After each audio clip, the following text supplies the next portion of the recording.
everybody, Lilo here, HeadBangers LifeStyle at Alcatraz Open Air Festival 2023. Today, one of the bands who are playing here is Sepultura, or Sepultura. Sepultura. That's right. I have here Andreas, guitarist.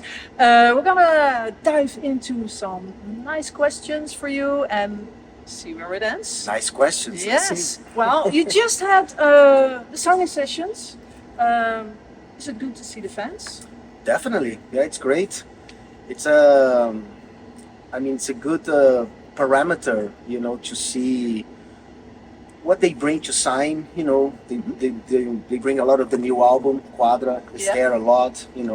Of course, you have the old stuff, but you have a lot of young kids as well that comes to see Sepultura for the first time, and to see old friends as well. Big festivals are kind of difficult, to get in touch. Sometimes you don't get the right passes, to everyone, and etc. But the signing session is a good opportunity, also to see some people that we know, and it's great. Yeah. And what items stand out the most that they come and want you to sign? Well, mostly albums. It's good to see the vinyl. It's back with vengeance. Absolutely. It's unbelievable, right? I mean, everybody thought the vinyl was completely dead, forever, and now it came back.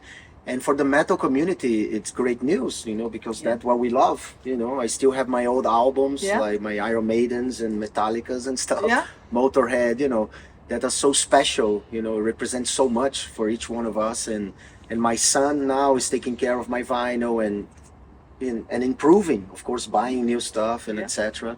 And it's good to see the Sepultura also has the box sets, with the whole career in vinyl and stuff. Even albums that didn't came out as vinyl, like Dante, for instance, Dante and 21st, back in 2005, 2006, where the vinyl was really down, and then it came back, and now it's an opportunity to have that on vinyl too, which we saw actually two today at the signing sessions, so it's great. If you see that and you have it in your hands, it's like, wow, that's my career. Yes, How it's does amazing. It feel? How does it It's feel? amazing, it's beautiful. Yeah? Most fondest memory of this whole career then? Yeah, definitely. And we're gonna celebrate 40 years of a career next year, and it's great to see, like I said, the old fans still here with us, but also new fans. A lot of youngsters that are coming to the shows, which is very motivating. People that seen Sepultura for the first time, and it's for sure an impact in their lives. Yeah. Why do you think the band is attractive to a young generation? I think our show, we always have a smile in our face. We enjoy what we do. Yeah. We go light to the stage. We have no drama backstage. We love each other.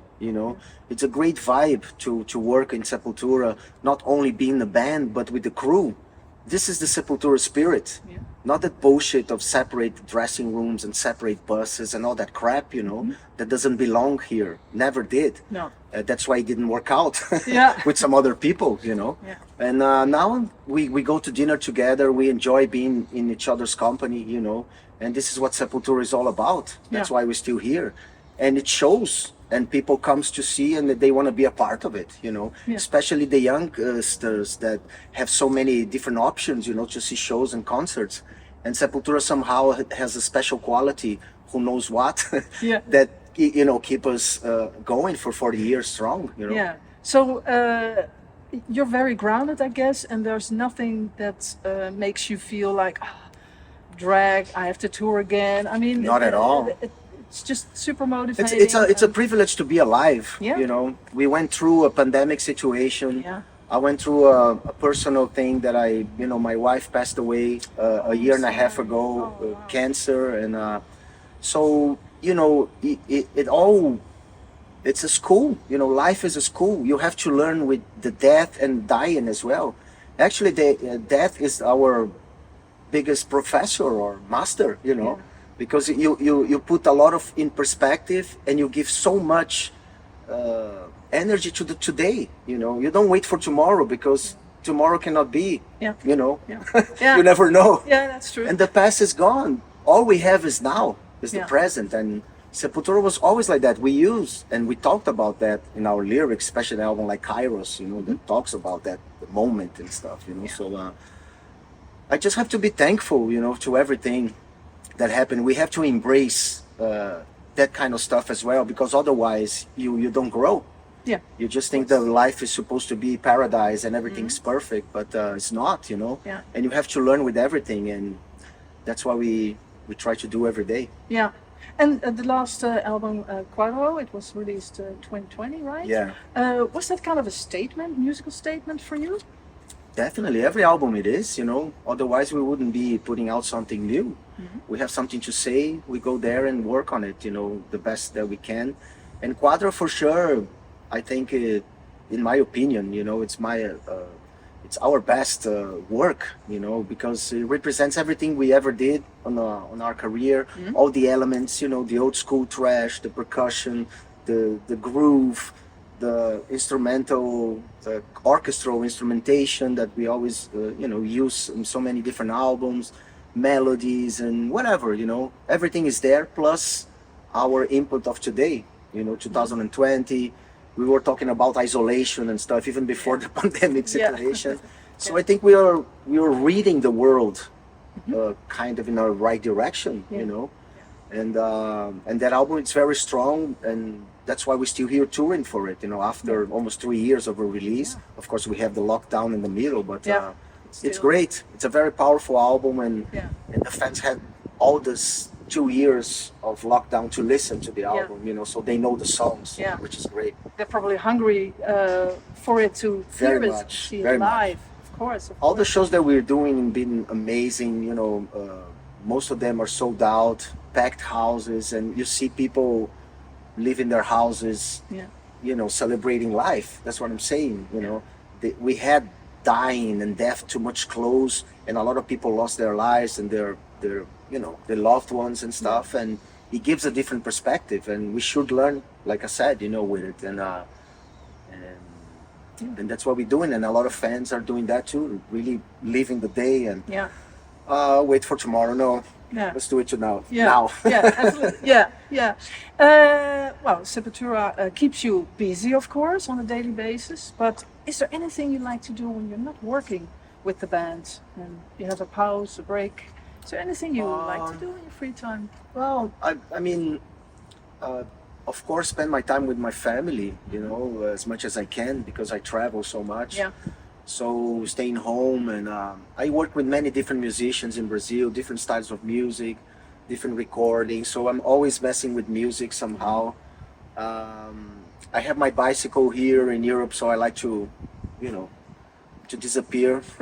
So a few hours of the day, you know, on a bike, especially in the summer in Europe. It's amazing, and it's fantastic. So it helps really to move away a little bit from everything, you know, and it's really a nice exercise, not only physically but mentally as well, you know. So and I like to read a lot, you know. As I said, because of my wife passing, you know, I started an organization in Brazil to really talk about dying, to talk about the palliative care in medicine, you know, which in Brazil it's insane, but we don't have that kind of conversation, you know. We don't talk about euthanasia, we don't talk about that kind of stuff that around the world in many different places already are legal. Even in South America, you know, our neighbors are much advanced in that respect.